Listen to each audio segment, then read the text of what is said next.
welcome to this video on Chris Sarra. If you don't know who Chris Sarra is, he's a well-known Indigenous Australian educator. So the first question is, what did this person contribute to education and thinking or practice? Well, Chris influenced educational thinking by not just brushing to the side the poor attendance of Indigenous kids, but by focusing on them and working on what will increase the attendance of these kids. He said the kids at the other end of the spectrum were getting rewards, so it must have seemed to kids that if you smash up the sport complex, somehow you're going to be on a special program and sent off to the Gold Coast. He saw that there were kids who were doing the right thing and they weren't being rewarded. So he created a program to give kids who were doing the right thing the rewards they deserved. The next question is, how did the historical, political and social climate of the time influence this person's educational thinking/practice? Chris grew up with the belief that no one believed in him, and they just thought of him as another Indigenous kid. This inspired him to change the way white Australians thought of Indigenous kids. Because of this way of thinking doesn't help the kids get anywhere in life.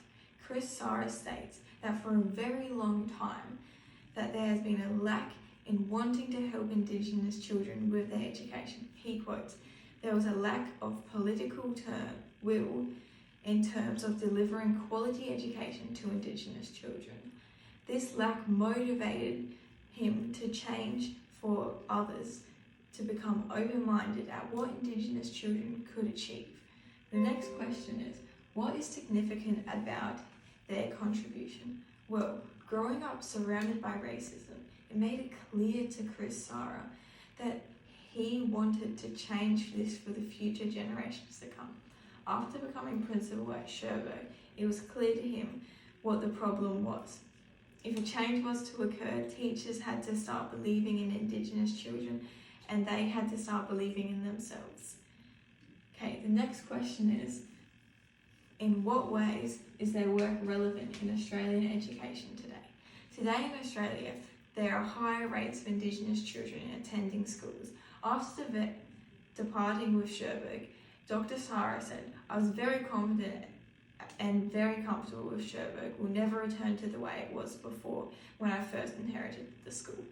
Dr. Sarra also works with an organisation, Dare to Lead. Dare to Lead is funded by the Commonwealth Government. This group helps and funds Indigenous schools and tries to keep children in schools. In 2007, Chris Sarra finally made the federal government recognise them, and they seem to be interested in helping Indigenous education. Today, there are many different organisations and schools that help improve the lives of Indigenous kids. And the last question is, why is this person significant to me as a future teacher? Well, he's significant to me because of his determination and will to want to keep pushing and will to give children of the next generations things that he didn't get to receive as a child. And I also would love to make an impact on the school the way he did. Thank you for watching.